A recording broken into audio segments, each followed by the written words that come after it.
Lymph node is the next secondary organ to be discussed. We have seen that spleen is one of the secondary organ which filter the blood and remove any foreign material from the blood. Similarly, lymph node is specialized for removal of antigens and foreign material which are entering the lymphatic system or the lymphoid. So any foreign material which are entering the tissue spaces usually are collected by the lymph, right? And after that, the lymph will move towards the lymphatic system through the lymph vessels, right? So these after washing of these tissue spaces, the lymph will be collected in a network of vessels called the lymph vessels. So these lymph vessels finally enter certain organized structures called the lymph nodes. So these lymph nodes are the sites or the tissues where the lymph is collected, right? And these lymph nodes where the entrapped materials are actually filtered, they undergo certain kind of filtration, right? So structurally or by location, lymph nodes occur as chains or groups which are located along the lymphatic system or along the lymphatic vessels. Right, lymphatic vessels are actually located almost throughout the body, and in between the lymphatic vessels, at certain locations, you can see certain nodes or chains or groups of these structures collected at certain points. Right, and there are basically two categories of lymph nodes are present. One is found in skin and superficial tissues. The other one is in the mucosal and deep tissues. Right, and normally after the filtration process, the clean lymph will be re-entering the blood circulation through the left subclavian vein, and that will enter into the heart, and now we'll go for the circulation. And when we see the structural details of this lymph node, you can see there are three parts: cortex, paracortex, and medulla. Right. So the cortex is the outermost layer which is rich in lymphocytes, and basically B cells are rich, and also there are macrophages, dendritic cells, and other cells usually, and also there are structures like primary follicles and secondary follicles in the cortex region. Then paracortex is the region in between cortex and medulla, which is rich area. This is also a T cell rich area, and also there are dendritic cells. Then medulla is the innermost part, and comparatively less number of lymphocytes are present, and mostly plasma cells are found in this region, which are responsible for antibody production. Here you can see we have to remember that when we talk about lymph node, here there will be different sets of vessels coming in and going out. You know, there will be blood circulation to be provided to the cells for their survival, and there will be this arteries and veins that will supply blood and recollect the impure blood. And similarly, the lymph nodes also has separate vessels, separate channels for the lymph to come in to the lymph node, and after filtration, the pure lymph will go out of the lymph node through a separate channel. Right. So that they are named like afferent lymphatic vessels and efferent lymphatic vessels. So an efferent lymphatic vessel is the one by which the lymph which are coming from the tissues are entering the lymph node, and this is probably will contain the antigens and foreign material. Right. So afferent lymphatic vessels are the vessels through which the impure lymph will enter the lymph node. Right.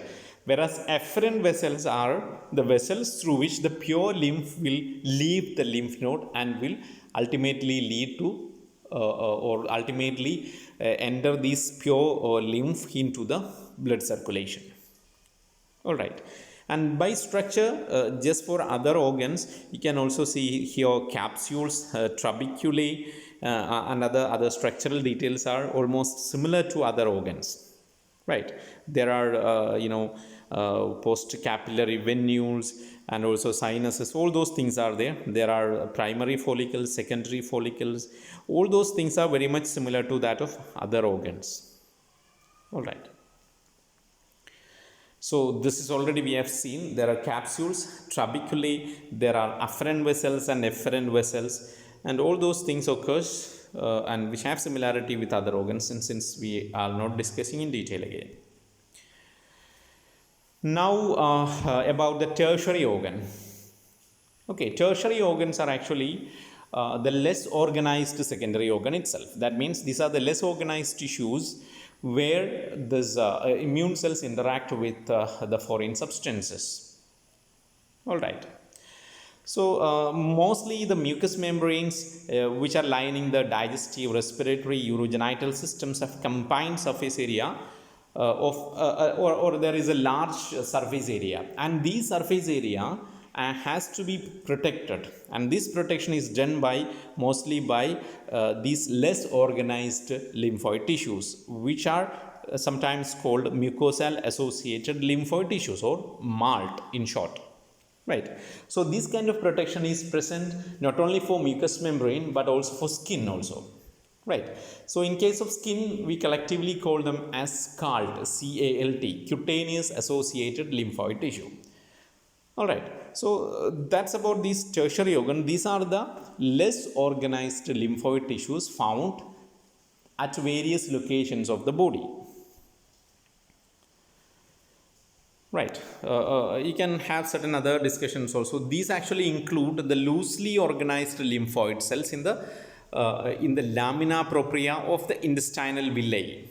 That's actually coming in the intestinal part. When we talk about the intestinal region, which is the most exposed site of the body, this region is having certain lymphoid tissues, right? So these tissues are providing protection against those antigens which are entering the intestinal part. Okay, similarly there are tonsils present in the mouth. There are appendix in the intestinal part, Peyer's patches in the intestinal part. All these are having these MALT or the mucosal associated cells, right? And there is one more specialized cell called M cells. M actually stands for microfold cells. These M cells are actually specialized cells that will provide a channel for the transport of antigens which are entering the outer surface of the mucous membrane. Right, that means the antigens are entering. For example, if you take the intestine, the antigens are entering the intestinal region, and where we have the inner lining of this mucous membrane. So within these lining, we have a specialized cell called M cells. So these M cells will identify this foreign material, and that will be transported into the sub-mucosal layer, and where we have the immune system, or where we have the lymphoid tissues, and they will definitely attack on this foreign material, and that leads to further activation and effector functions. So here M cells are elaborated in the image. You can see these are the cells derived from actually the APCs. They actually identified by an invagination of the basolateral membrane, and they form a pocket-like structure, and this pocket is actually occupied by lymphocytes and APCs, and they are ideal for antigen uptake owing to a well-developed microvesicle system that contain endosomes. That means there will be phagocytosis and other reactions. Here you can see the structure of gut-associated lymphoid tissue. There you can see the primary follicles and secondary follicles below the below the mucosal layer. There also you can see M cells.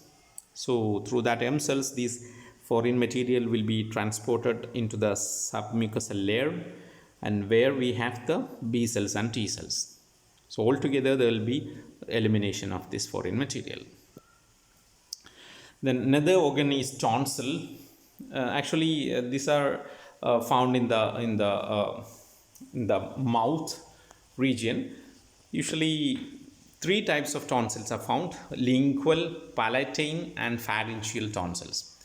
So they are present at different locations of the mouth. One is at the base of the tongue, which is lingual; palatine, which is actually at the back of the mouth; and pharyngeal or adenoids are at the root of the nasopharynx. Okay, so they actually consist of reticular cells. It's actually there is a network of reticular cells are there. And within these you can see lymphocytes, macrophages, granulocytes, and other cells. So all these immune cells are located in this part, and collectively sometimes this system, tonsil system, is otherwise also called a NALT. That means nasal associated lymphoid tissue. Okay, then similar to other systems, we can also see the primary and secondary follicles, right, where we have T cells, B cells, and other cells. They will be involved in the immune response. Then other tertiary organs, for example, we can see the rectal associated lymphoid tissues found in the large intestine. It's also called RALT in short. Then TALT is there, tear duct associated lymphoid tissue.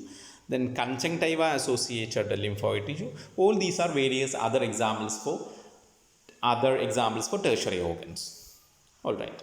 So by that we'll wind up this part of discussion. So I'll sum up again.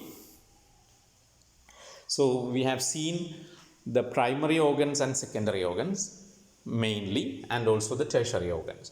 The primary organs consist of the bone marrow and the thymus. The bone marrow is responsible for synthesis and development of most of the blood cells, especially B cells, right, and other WBCs. Then thymus is the primary organ where the T cells undergo their maturation, right. Then secondary organs are the sites where the mature lymphoid cells or mature immune cells will interact with the foreign substances. And the examples or the major secondary organs are the spleen and lymph node. Spleen is responsible for elimination of foreign material which are entering the blood circulation. Okay, and lymph node is responsible for filtration of lymph fluid and removal of the foreign substances entering the lymph. And tertiary organs are usually dispersed throughout the body at various locations, like in the mucosal membranes and the cutaneous membranes. So they are found throughout the body at various locations. They are less organized sites of interaction between antigen and the immune cells. And we have a lot of examples for that: malt, calt, galt, and various other structures. Okay, so I hope you understood all those things, and you can find references in the textbook of immunology by QB, or also you can refer by Abul K. Abbas or other various textbooks of immunology. And that's all for this part of presentation. Thank you for listening.